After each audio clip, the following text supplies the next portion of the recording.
going on, guys? Welcome back into the channel. In today's video, we're going to be doing a London Bulldogs update video for the Relocation Football League. If you guys have not been keeping up with the London Bulldogs or the Relocation Football League, you definitely want to go and check out what has happened so far, because in this season, we were able to come out as the Relo Bowl victors. We were able to win the entire championship. Last year, we got eliminated from the playoffs in the ARC Championship by the Voyagers. We were able to get a really nice playoff run going this year, able to get revenge on some of those teams and play some, honestly, really important teams to us. So going through the schedule here and looking at our postseason record, we were able to get the 1 seed just barely by defeating the Celtic Tigers in week 18, I believe it is, of the regular season, and that was able to put us at the top of the ARC. That was a really close victory, 27-24. The Celtic Tigers really put up a fight in that game, but we were able to come out as the number 1 seed, which secured us not having to play, secured us a bye week in the wild card round. So luckily, we were able to just face off. We were able to kind of get ready and get some injury healing and things like that, get some stamina back for just this divisional matchup, which was our rematch against the Voyagers. We won that 22-16.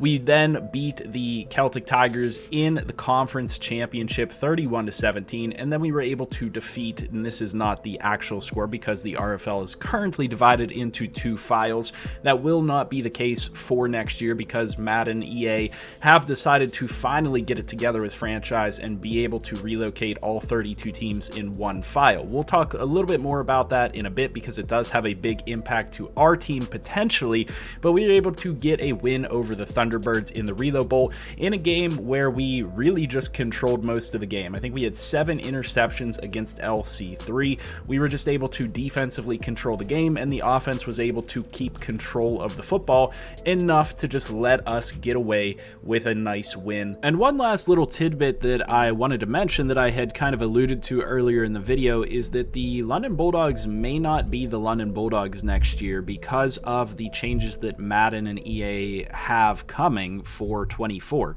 So the London Bulldogs in the closed beta of the game were not in the game. So there was a couple of other teams as well, and you'll have a bunch of teams moving around and kind of division realignment and whatnot here in the RFL coming to Madden 24 potentially. We will be potentially moving to Tokyo, the Tokyo Orbits. So I'm not super happy about the name. I like the location of Tokyo. I'm cool with that. That's honestly one of the cooler cities that we could have potentially gone to. But unfortunately, we'll get the Orbits, which is not one of the best relocation teams. They do have pretty solid uniforms. There were some glitches going on with their uniforms, so I hope that that gets resolved. But there has also been some word that there might be some other new undisclosed logos or teams or something coming to franchise mode, so we'll see what happens with that. But I wanted to put it out there on the horizon that you might see a brand shuffle, I guess, from the Bulldogs. We've been told that it would only be a 1-season thing. After this coming season, we would then probably transition to PC, where we can have our own branding, or the RFL rather can have their own branding and whatnot, and have all of the proper teams in the league. But it's always kind of an up and down, up in the air type of a thing. So just be aware that there might be some changes coming, and it might not necessarily be ideal. It'd be pretty unfortunate for the Bulldogs, who were the Relo Bowl champions, to then have to change teams going into the very next season. It is odd, but it's just what we're working with Madden. So wanted you guys to be aware. With that being said, though, we have to again take a look at the division standings. We were able to come away with a 14-3 record over the Celtic Tigers, who were 13-4 in the division, the Black Knights at 11-6, and the Sentinels at 8-9.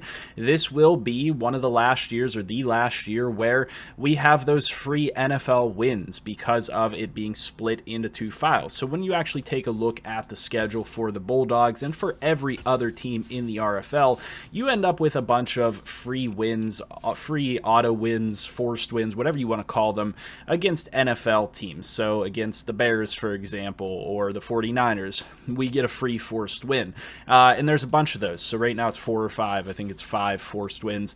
We'll no longer get those wins, and that's going to really set apart certain teams within the RFL, and that's going to make things look interesting in our division. So as I mentioned here, with the ARC, we were coming in as the top team at 14-3. This is going to make competition look interesting. There's going to be some realignment things going on that is going to affect things, so we definitely have to keep that in mind. But as far as our division is concerned, I see us being on top of this division as long as we keep things together for years and years to come. The Celtic Tigers are starting to face some regression. They started to have to part ways with some of their veteran players. Some big playmakers on that team had to go to free agency. The Black Knights are an up-and-coming team, but they're really limited by the talent that they have on the roster right now. And to be honest with you, they are a little bit behind in terms of building up that roster. So they're still at kind of a midway point. I think 11-6 is probably more wins than I would expect them to get whenever we're in one file, because they're going to be playing a lot more RFL teams. Realistically speaking, they came in with a 6-6 record there because of the 5 RFL wins. So you'll probably see them be much less or much lower than an 11-6 record, more of an even record, something like an 8-9 or a 9-8 like the Sentinels were this year. And then the Sentinels are also an interesting team. They have some important pieces, especially at like quarterback and whatnot, that can really help keep their team afloat. This is a team that could potentially, you know, bump up and get more wins than they did this year. Unfortunately, though, they only came in at basically 3-9 within RFL play, so things are not looking the best for them in the long run. So division-wise, things are looking good for us to continue. We're not really losing any players this year. We're losing one major free agent, and that is Matthew Hall at cornerback. So our slot cornerback position is a little bit up in the air. I was confident enough to let him walk to free agency and not have to mess around too much with our cap space because of having Caleb Norris here, a seasoned veteran that could potentially play in the slot. Keenan Grant, a young up-and-coming player that's athletic. He's what we like to see at cornerback, potentially coming up in the slot. And then the prospect of potentially getting a player in the draft to fill that position as well. So that's our really only major off-season loss to free agency. Other than that, we're going to be able to keep most of the roster together. And to be honest with you, it just becomes a point now where we have to start phasing out veterans to keep the cap space down to re-sign a lot of our younger, higher-end players. You guys know, of course, I always like to run through our roster and kind of talk about how things are going to potentially play out right now with the London Bulldogs. And keep in mind that these devs are not necessarily going to stay the way they are. There will be a dev review by the commissioner, I believe, going into the next season. But Timmy Merritt becomes the first quarterback in RFL history to win 2 Relo Bowls, cementing himself as probably a Hall of Fame player. Not the GOAT. There are players that have been far better passers within this league than Timmy Merritt, but Timmy Merritt has been a very solid quarterback now and cemented his legacy. He does have the potential to go on and continue to play, and so this is going to be a major decision point for us with Timmy Merritt because he is currently sitting at an 86 overall with Superstar. And that is a regression. He was at an 89 overall, so he did take some major regression that is going to hurt in a couple of areas here. You can see he got -4 mid-accuracy, -1 short, -2 awareness, -2 deep, and -1 injury, but that's not going to prevent him from continuing to play at a pretty high level. He did have one of the top seasons in the ARC this year as a passer, and potentially getting some abilities on him. These abilities are probably not going to stick because there are some abilities that are off limits, but potentially getting some abilities on him could change things in a positive way and make him have an even better season next year, even though he took a little bit of regression. So we'll have to see how things play out. He might not keep Superstar, but nonetheless, I think he'll still be serviceable as a quarterback. The real thing to consider with Timmy Merritt, however, is his contract. And so he's now got 2 years left on his contract, which is something we tried to do whenever we re-signed him, was to try and time it out here with when he was really going to start start to regress. And so that contract is going to take money off the table for these 2 years. We might have to part ways with him to free up some cap space to sign somebody else. There might have to be a decision point after next year that results in us having to do things for cap space. Now, there's not a whole lot of teams out there that would be in the market for a quarterback like Timmy Merritt. We've tried to look around for some trades, but there's really no teams that are interested in a guy like this. I mean, a lot of teams are looking to develop up either a younger quarterback or they have a veteran quarterback already. So it's not necessarily like we have many options here. It's kind of keep him around and see what he can do, or potentially move on from him in the next couple of years and let his career, kind of finish off with that cemented legacy of the second Relo Bowl and potentially a third Relo Bowl within the next couple of seasons if we can continue to play really well. We drafted Tajay Gaddy as a fantastic potential prospect here at quarterback, and in testing, he has played really well. So we're looking forward to the time whenever he can start. I was hoping that his overall would be a little bit higher by now. He's only going to be a 78 overall right now, but he has some really good stats with 94 throw power, 85 deep accuracy, 85 mid accuracy, 82 short accuracy. That's really what you want to see. His awareness is a little bit lower at 73. He's got decent throw on the run at 82, 77 play action, 80 throw under pressure. So we would like to see some of those things bump up a little bit. He's not going to be a scrambling type of quarterback, but he does have the balanced pocket trait, I believe. So he will take off a little bit and try to move around in the pocket a little bit. So we'll have to work with him. There's the potential that this season he could take over for Timmy Merritt, just depending on how Madden works and whether this is the better style of quarterback and those types of things, and whether Timmy keeps superstar or not. It's all up in the air. This is going to be a major decision point for next season, and I'm not closing the door on Gaddy potentially starting next season for us, but it might end up being 2 seasons, could even potentially end up being 3 seasons, depending on how things play out, which would be, a little bit unfortunate for him that he has to wait that long, but we also have to be realistic. This team is in their Relo Bowl winning window, and so we have to continue to put the best player out there and give ourselves the opportunity to win. And then with the third quarterback spot, we have Malcolm Love right now, another user, a semi-active user within the league, and I like to hang on to this guy especially because of his athleticism. So if we do hit a point where we need an athletic quarterback or we need to change things up, Malcolm Love has that potential capability. I know he's only a 66 overall, but in the RFL, that's not the biggest deal. We started a 68 or 69 overall quarterback a couple years ago and actually got a bunch of wins with him. So sometimes you just have to mix things up to try to make something happen. But realistically, that's how the quarterback situation's stacking up. Not much change in the running back room. Matt Wheaton continues to be a beast for us. Vic Cage did not see a ton of action this year, but he still provides value, and it depends on the Madden. It goes up and down depending on whether this guy can provide value or not, depending on how his ratings and things play out. Corian Brown provided a good bit of value for us this year. I love the fact that we have him under contract, are going to be able to continue to use him. And then the practice squad player TJ Weston, who was an undrafted free agent, is now on the roster. He may end up back on the practice squad, but he's athletic. He can put a move on, so he potentially adds some value as well. We don't have a fullback on the roster. We go the route of using one of our backup tight ends as a fullback, so we might as well talk about tight ends. Reggie Streeter also went up to superstar, which would be absolutely fantastic for him. I believe he was top in touchdowns for all tight ends within the league, which is why he went up to superstar. He had a fantastic season, to be honest with you, from that tight end position, especially considering that he didn't have the best quarterback back there throwing the ball to him. So when we actually take a look at his stats this year, 810 yards, 10 touchdowns, which is a huge season for any tight end. And, even in the RFL, that's a fantastic season. He's played phenomenal. He deserves that superstar. I hope that he keeps it. But at 23 years old, he's just going to continue to be a monster in this league. I'm so happy that we drafted him.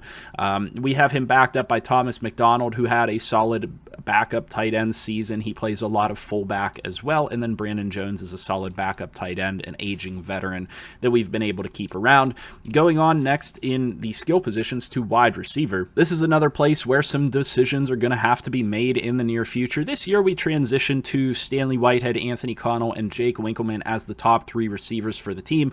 Obviously, with Anthony Connell and Winkleman being kind of our top end young prospects, Stanley Whitehead had a fantastic season nonetheless. Nonetheless, though, he's going to maintain that superstar rating. He's a fantastic player within the league, continues to play really well, but Saul Leckie is also keeping a solid rating at this point, and this is one that has shocked me a bit. There was not a lot of teams that were interested in trading for Saul Leckie.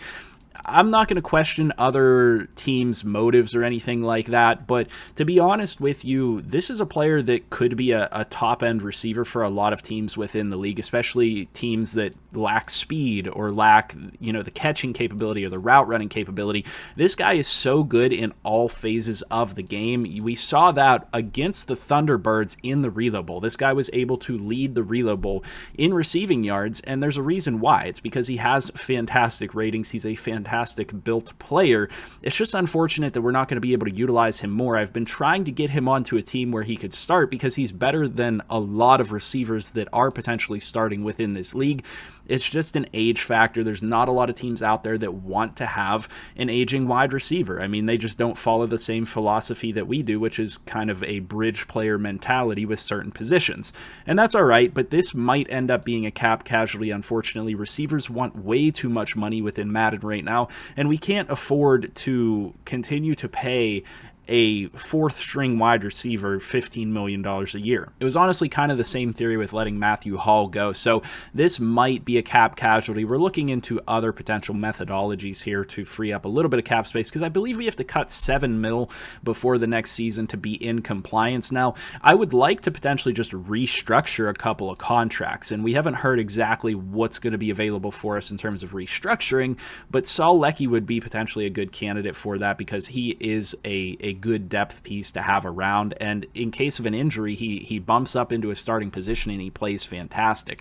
We then have Clarence Wilkerson, who is also another valuable, fantastic backup and plug-and-play player to have. Clyde Mabry is a user player working on getting himself progressed. He's going to be more of a slot guy in the long run, potentially on the outside a little bit, speedy guy, but is continuing to progress his player, and it's going to be a couple of seasons before he's, really able to work into the fold necessarily. Not confident enough yet to be able to take a 10 overall drop and put that guy into the lineup consistently. And then we have a couple of other young UDFA players that have been hanging around on the practice squad in Alani Stills and Ken Gossett, a couple of other fantastic depth receiver pieces. And that really does it for our offensive skill positions. Not a lot is going to change with the offensive line, but I am really excited to be able to bring Connor Bussing back to the team. This was a piece in our trade to get the first overall draft pick off of the Pioneers, which resulted in us being able to draft Drew Brewer.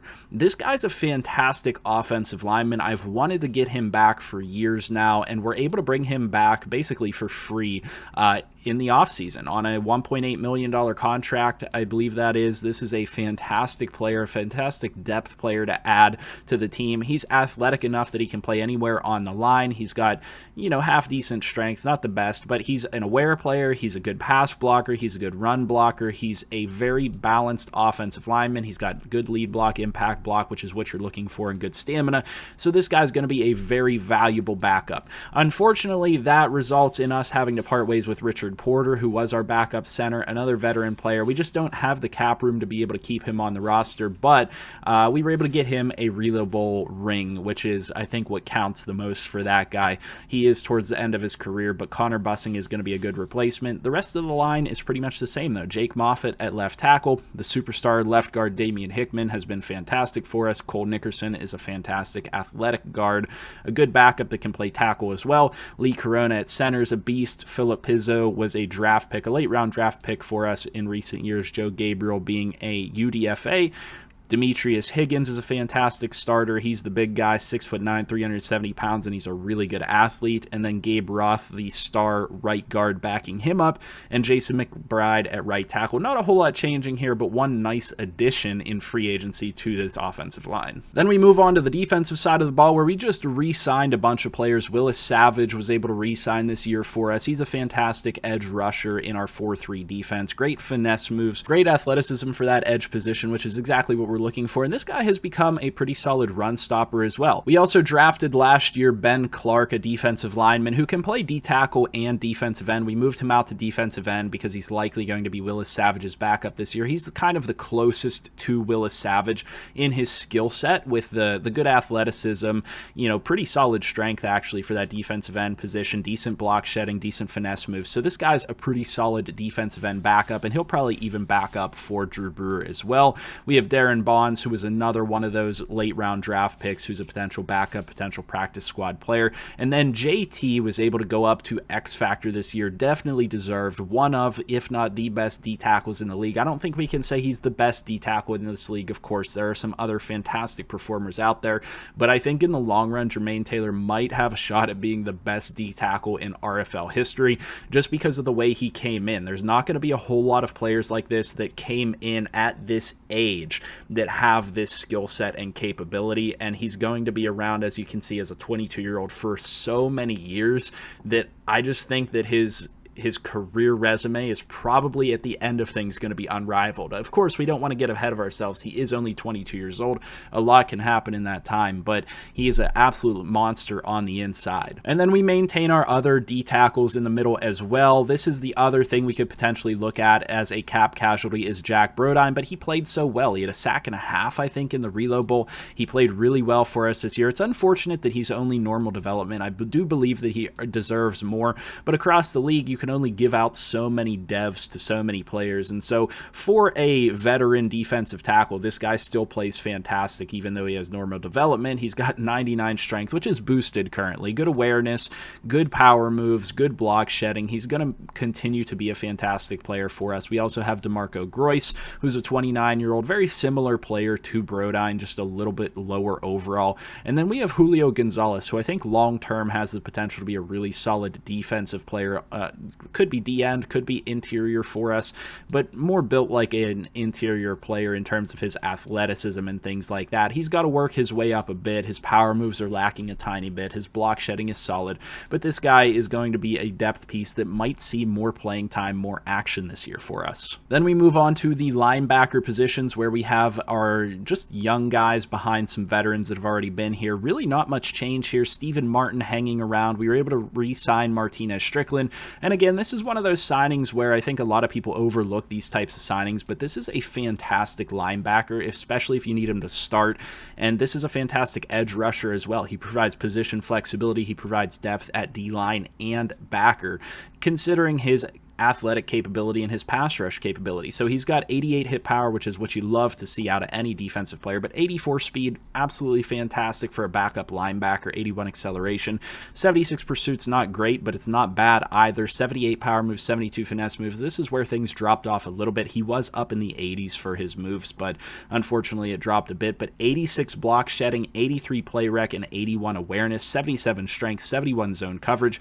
You really can't complain much about anything this guy can offer to your team. 88 jumping. He is still a very serviceable player, and to be honest with you, I think a 72 overall or 71 overall is really low for him, and this just kind of shows why ratings within Madden don't necessarily make sense all of the time, because this is a guy that is much better than a 72 overall. This is a guy that could plug and play and start and do just fine for most defenses in the league. To be honest with you, the combination of 84 speed, 83 play rec, and 81 awareness is more than you need for any starting defensive linebacker. Unfortunately, his tackling is lower, but it's not like we're going to be relying on this guy to be our middle backer and cleaning up every tackle across the board. We're going to be relying on him for pass rush capability, and we're going to use him to plug and play at certain positions. So I'm not really worried about his tackling being a little bit lower, especially with all the other ratings that are good for him. At middle linebacker, we have Duke Pascal, the X Factor. Not a whole lot needs to be said about him other than the fact that he had an absolute monstrous season this year. Some pick sixes,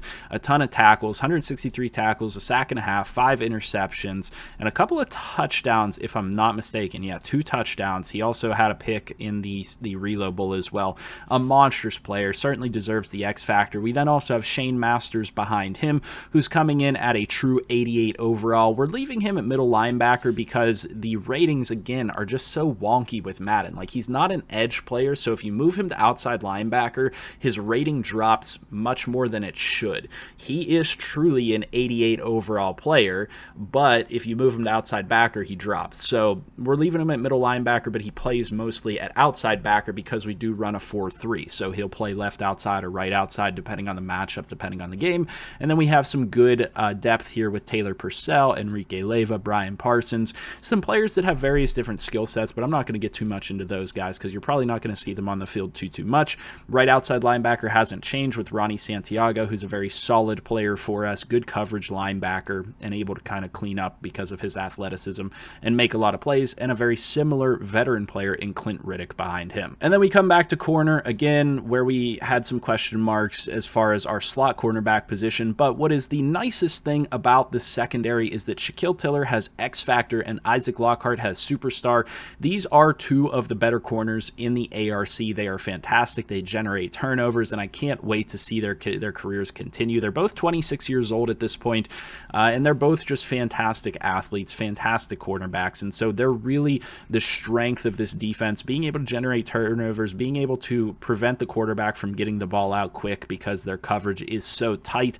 They are just absolutely phenomenal on the outside. We just have to potentially figure out what we want to do at the slot cornerback spot, but I honestly think Caleb Norris is fine there. Keenan Grant even has some potential, and then as always we have draft picks. We can potentially add somebody there as well. At the safety positions, we did make a couple of moves. Jacoby Haskins is going to be sticking around. He's a little bit slower this year because of his regression. It's really starting to finally catch up with him. 86 speed is not the worst, but we're really bridging on a player that I don't necessarily want to have out there because of their athleticism. I think he'll still be fine because of his acceleration, because of his agility and change of direction, because of his awareness and play recognition. I don't think we're going to see the speed and that really be too much of an issue yet, but I think this might be his last good year as a safety. He had a fantastic year this year, but he had an even better Relo Bowl, being able to seal it out with 2 interceptions. So a fantastic player there. And then we're trying to develop up Trey Simeons and the user Rico Andre Roche to potentially take over this spot in the near future. And then we get to our last free agent signing at strong safety in Marvin Burge, a former Red Dragon. We were able to get him on a pretty cheap contract, $4 million over 1 year, but we kind of needed this to shore up our secondary. We were losing a couple of secondary members, like I said, with Matthew Hall and then Freddie Joyner, and then our strong safety as well. And Brandon Oliver is still out here in free agency, but it just turns out that Marvin Burge is potentially the better player for us. I love the awareness and the play recognition of Brandon Oliver. I'd love to bring him back, but unfortunately I can't actually put a contract offer in on him because it says he's no longer available to be re-signed, so it's kind of a glitch from last year. So I'm just kind of moving on without it. Marvin Burge is the player that we decided to go ahead and grab instead. And it's not a bad switch out. I might still consider bringing Brandon Oliver back if we can figure out the cap situation in a way that favors it. But Ike Page is the true starter here. This just is giving us flexibility because one of these players is potentially going to be a sub linebacker. Ike Page plays phenomenal at that sub linebacker spot. And so then when he does move down at that sub linebacker, we have a veteran with good awareness, good play recognition, good coverage over top of that so that we're not getting burnt. And finally, we have special teams where we have Michael Flota finally up to an 82 overall, 98 kick power, 81 kick accuracy, fantastic kicker, had all the kicks for us in the Relo Bowl, had all the kicks for us in the playoffs. A lot of people question why we picked this guy with a first-round pick, but he has been really valuable to us in the long run, and I think that the return has been there. You can't argue with it when you win a Relo Bowl. So there are some other players out there that I'm looking at that we could have potentially drafted with this pick, and I was like, yeah, maybe they would have answered some of our questions at slot corner, or maybe they would have answered our questions at safety, or this, that, and the other thing, but I really think we're set up pretty well, and this is going to lock up our kicker position for the rest of his career. So I really don't have any regrets about making that pick. I honestly think that was the right decision. And then Chandler Overton is potentially up for contract here in the near future, but a really solid punter, not a position that a lot of people usually care about anyway, though. And then as far as a stats review, you know I always like to give a little stats review. Timmy Merritt had a fantastic season, 5,100, close to 5,200 passing yards, 70% completion, 35 touchdowns to 15 interceptions. Had a really, really good season, especially when you compare compared to other players. Matt Wheaton had a 1,200, almost 1,300 yard season with 11 touchdowns. Like I said, not a lot of the other running backs got too much burn there. The wide receivers, Stanley Whitehead had 1,100 yards. Jake Winkelman had 1,000 yards. I think Anthony Connell would have gotten 1,000 yards had he not had a 3-week, I think it was a 3-week injury twice this season. I think he got injured at some point in the middle of the season, then he got injured at the end of the season and missed some playoff games as well. So unfortunately, he missed some time, but in the time that he was here, he was fantastic for us. Reggie Streeter, as we mentioned before. Matt Wheaton had a good receiving season out of the backfield. Saul Leckie did pretty well for what you would say is a replacement wide receiver at this point. And then just negligible stuff after that. Blocking wise, there's not really a whole lot to look at here. Our offensive line is monstrous. Demetrius Higgins was fantastic. Corona was fantastic. Hickman was fantastic. Jake Moffitt and McBride were also fantastic. 10 and 8. Looks maybe worse than it actually was. To be honest with you, there's a lot of sacks in the RFL, and to only give up 10 and 8 is really not the end of the world, especially when some of those came in CPU auto wins. Defensively, though, we were really led by Duke Pascal in that run game. From a tackling perspective, though, Shane Masters, Jermaine Taylor, Ike Page, Shaquille Tiller all did really well. Tackle for loss is huge. We were able to get 38 out of Drew Brewer, 31 out of Jermaine Taylor, which is just massive. It is so good to be able to get those amount of TFLs out of those players. Willis Savage had 17. From a sacks end of thing, Drew Brewer almost broke the NFL record of 22 with 21.5. Jermaine Taylor had 9.5. Willis Savage had 9.5. Jack Broden had 5.5. So that's our front four. They did absolutely fantastic for us. Interceptions, Shaquille Tiller had 9 on the season. Duke Pascal had 5. Jacoby Haskins had 4. Isaac Lockhart had 4. And then Caleb Norris had 3 as well as kind of a fourth cornerback. So the fact that Caleb Norris was able to get interceptions as the fourth cornerback is again telling me that it's probably just fine for him to be our slot cornerback here coming up in the relatively near future. And then from a touchdowns end of things, Shaquille Tiller had 3, Duke had 2, Lockhart had 1, and Drew Brewer had a touchdown as well. We don't really need to cover too much else, but we might as well cover Flota's kicking stats. 38 for 45 on the season, which is an 84%. Not the best, but that will continue to improve as his accuracy and awareness get up. And then he was 50 of 50 on extra points, which was fantastic, and he hit a 55-yarder. He actually hit a really long field goal in the Reload Bowl, which was pretty impressive. I think it was at the end of the first half, and it was a really good score to help keep the momentum going, and we needed it. So that's how things are shaking out with the London Bulldogs, your Reload Bowl champions for this season, a team that is going to come back just as fierce next season without really a whole lot of changes. We have quite a few draft picks, a first, a second. We had 3 thirds, but I traded one of them for 2 thirds in the future.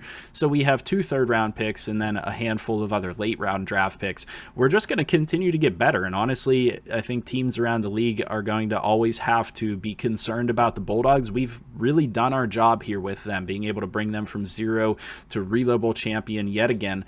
2 Reload Bowls, the second team to win 2 Reload Bowls, the first quarterback to win 2 Reload Bowls. So absolutely fantastic season for the London Bulldogs. I do hope that you guys enjoyed getting a little bit of an update and a little bit of look into what the plans are, what is happening with the Bulldogs. I know I haven't made one of these in a while, but I wanted to make sure that I got one out for you guys so that you could keep yourselves up to date with anything going on with the Bulldogs. So with that being said, I will see you guys in the next update or the next video. I do hope that you guys enjoyed. Please leave a like down below. We'll leave a like goal on this video of about 20 likes. I think 20 is doable. These Bulldogs videos always get less views than most of my videos, but I know that we can hit 20 likes. So with that being said, I'll see you in the next one, and I hope you guys have a good one.